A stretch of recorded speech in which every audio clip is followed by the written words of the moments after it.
दोस्तों साथियों, सबसे पहले आपको मुबारकबाद। हमारी चंबड़ के दोस्तों को और डिस्ट्रिक्ट के टंडोलयार के सिंधारी कमेटी के अहदेदारों को मुबारकबाद कि उन्होंने ये तरबियती स्कूल मुनक़िद किया। तरबियती स्कूल का मकसद क्या होता है और क्यों मुनक़िद किया जाता है। अभी आप देखें, समाज में न स्कूल में तरबियत होती है, न मदरसे में तरबियत होती है, न मस्जिद में तरबियत होती है, न कॉलेज और यूनिवर्सिटी में तरबियत होती है। नतीजा ये निकला है कि समाज में जो आपका और हमका सबका मुश्तरका है, उस समाज के अंदर इंसान नहीं, भेड़िए पैदा हो रहे हैं, जिनको अपने जान की परवाह नहीं है, जिनको दूसरे जान की परवाह नहीं है, और बहनों, बेटियों और माओं के सिलसिले में उनका रवैया भेड़ियों जैसा है, बघेड़न जड़ो है।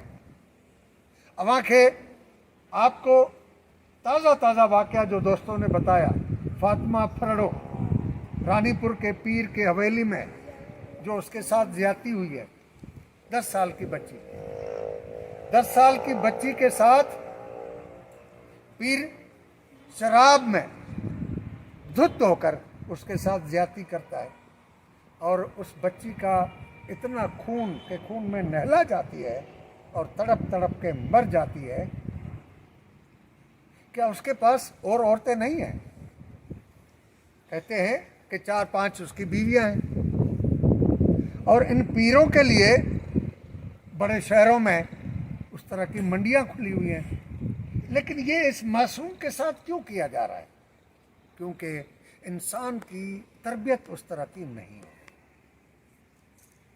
इंसान क्या जानवर से भी गिर गया है कि जानवर अपनी मुखालिफ जिन्स के साथ जब रिश्ता जोड़ता है, जब वो मुखालिफ जिन्स के साथ अमल करता है, तो उसमें उसके साथ ज़बरदस्ती नहीं कर सकता। लेकिन इंसान उस जानवर से भी बदतर हो गया है। फिर आप देखें कि एक बंदा कोशिश करता है कि मैं दूसरे को किस तरह धोखा दौलाप करके उनसे लूट सकता हूं। घर लूट रहे हैं, भूख, इफलास, बीमारी और जिनसी ज़रूरत, ये फितरी बात है। इनको कैसे हल करना चाहिए? एक फितरी बात है कि इंसान को जिनसी ज़रूरत पड़ती है। उस जिनसी ज़रूरत को पूरे करने के लिए शादी होती है और जोड़ी जोड़ी होती है, ताकि इंसान एक तरफ अपनी जिनसी ज़रूरतें पूरी करे और दूसरी तरफ ये इंसानी समाज में अफजाइश नस्ल का सिलसिला जारी रहे, इंसानियत ख़त्म न हो जाए। मैं मिसाल देता हूँ, यूरोप के 3-4 ऐसे ममालिक हैं जहाँ पर शादी के बावजूद लोग बच्चे पैदा नहीं करते। क्यों पैदा नहीं करते? वो कहते हैं कि इन बच्चों की देखभाल कौन करेगा। इस वजह से उनकी आबादी कम हो रही है। और ममालिक से जो लोग वहाँ जाते हैं, उनको हर 10 साल के बाद अपनी आबादी को बराबर बनाने के लिए उनको मुकम्मल शहरियत देते हैं।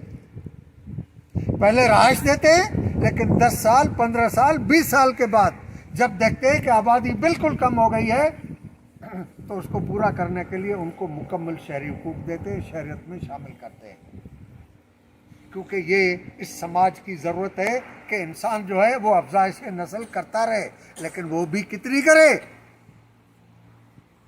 तो ये मुतल्लिक है इस बात से कि हमारा शऊर, हमारी तरबियत कैसी हो रही है। मैं उस्ताद रहा हूँ, हमारे उस्ताद नहीं आया, उस उस्ताद के 7 पीरियड थे और 5 क्लासों में। अब उसके लिए या तो मॉनिटर को खड़ा किया जाएगा कि बच्चों को खामोश कराओ, काम नहीं होगा, या बच्चों को भेज दिया जाएगा कि बाहर जाओ खेल कूद करो, या कोई दूसरा उस्ताद जाएगा खामोश कराएगा। लेकिन ये नहीं होगा कि कोई एक ऐसा उस्ताद हो स्कूल में जिसका और कोई काम ना हो। स्कूल में हर क्लास में बच्चों की अखलाकी, समाजी, शऊरी तरबियत करे, उनकी नशोनुमा करे, ताकि जिस समाज का वो हिस्सा है उस समाज में وہ انسان کی طرح زندگی بسر کرے اور باقی انسانوں کی طرف بھی اس کا رویہ انسانوں والا ہو۔ ہمارے عظیم فلسفی کارل مارکس نے کہا ہے، اینگلس نے کہا ہے کہ انسان کا انسان کے ساتھ رشتہ جو ہے وہ دشمنانہ ہو چکا ہے۔ کیوں؟ کہ یہاں پر ایک دولت کی ہوس ہے، ایک طرف انبار ہے دولت کے، دولت ختم ہونے کا نام نہیں لے رہی، اور ہر آئے دن کروڑوں اربوں روپے آتے ہیں اور عیاشیوں پر کروڑوں روپے خرچ ہوتے ہیں، لیکن دوسری طرف وہ ہیں جن کو 2 وقت کی روٹی کھانے کی رقم نہیں ہے۔ اس ملک کے 45% ایسے لوگ ہیں جن کے گھر میں بجلی نہیں ہے، اور اگر کسی کے پاس بجلی تھی تو مہنگی ہونے کی وجہ سے انہوں نے اللہ حافظ کر دیا بجلی سے۔ بے شمار لوگ ہیں جن کے پاس بجلی ہے بل ادا نہیں کر سکتے۔ ہر شہری کو یہ سہولتیں میسر ہونی چاہیے، بجلی، گیس، تعلیم، علاج، سڑک، راستہ۔ لیکن جب ریاست پر قابض قوتیں، حکومت پر قابض اشرافیہ قوتیں، جب سب دولت پر، اور وہ سمجھتے ہیں کہ ہم حکمران ہیں لہذا ان پر قبضہ ہماری ضرورت ہے، یہ ہمارا مال ہے، اور وہاں پر وہ آ کے جانور بن جاتے ہیں۔ ان جانوروں کا مقابلہ کرنے کے لیے یہ جو اکثریت عوام ہے جن کے خون پسینے پر وہ اربوں کے مالوں میں رہتے ہیں، جن کے خون پسینے کی محنت پر وہ ہوائی جہازوں میں اڑتے ہیں، جن کے خون پسینے کی محنت پر ایئر کنڈیشن سے باہر نہیں نکلتے، ان لوگوں کی تربیت کی جائے کہ یہ کیسے ان سے چھینے، کیسے ان سے واپس لیں، کیونکہ یہ دھرتی انسانوں کی ہے، یہ زرداری کی، شہباز کی، عمران کی نہیں ہے، کسی رانی پور کے پیر کی نہیں ہے، یہ دھرتی ان انسانوں کی ہے جو انسان اس کو کاشت کرتا ہے، جو اس کو بیچتا ہے۔ ان انسانوں کی ضرورتیں کون پوری کرتا ہے؟ یہ حکمران، یہ سرمایہ دار، یہ سیٹھ پورے نہیں کرتے۔ آپ سب کو اپنے انگ کو چھپایا ہوا ہے، یہ کپڑا کسی سیٹھ نے نہیں بنایا، کسی وڈیرے نے نہیں بنایا، یہ کپڑا کس نے بنایا ہے؟ آپ نے بنایا، مزدور نے بنایا ہے۔ اس وجہ سے کسی شاعر نے کہا ہے کہ تو وس ہتھڑا، یعنی ہاتھ آپ کے ہاتھ میں ہے، بس میں ہے، اگر یہ کام کرنا چھوڑ دیں تو یہ پوری کائنات ننگی بھی ہو جائے، بھوکھی بھی ہو جائے۔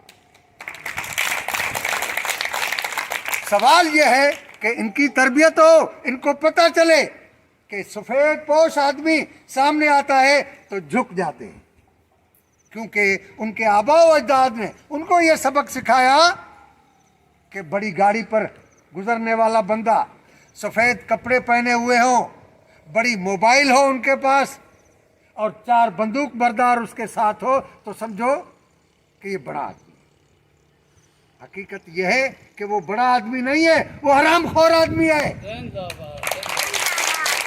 جو دوسرے کے پسینے پر پلتا ہے، اور وہ سب سے برا انسان ہے جو کوئی محنت نہیں کرتا اور لاکھوں کروڑوں انسانوں کی محنت پر پلتا ہے، اپنے خاندان کو پالتا ہے۔ تو یہ تربیتی اسکول اس لیے منعقد کر رہے ہیں کہ آپ کو یہ سمجھایا جائے کہ حقیقی انسان آپ ہیں، کیونکہ آپ باقی انسانوں کے لیے زندہ رہنے، سماج میں ٹھیک طرح زندگی گزارنے کا بندوبست کرتے ہیں۔